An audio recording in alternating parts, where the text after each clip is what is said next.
Ang blue tea o butterfly pea. Ito po ay lunas sa lagnat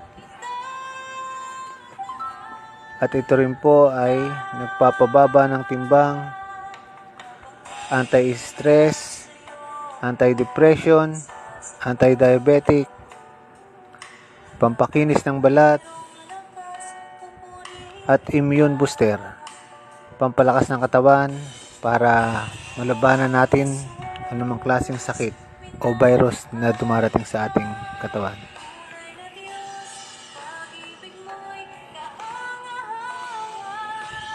Pwede rin po itong ilaga, pwede rin pong ilagay sa isang tasang mainit na tubig. Kahit 5 bulaklak lang po sa isang tasang tubig ay sapat na. Inumin nyo po yan umaga at gabi.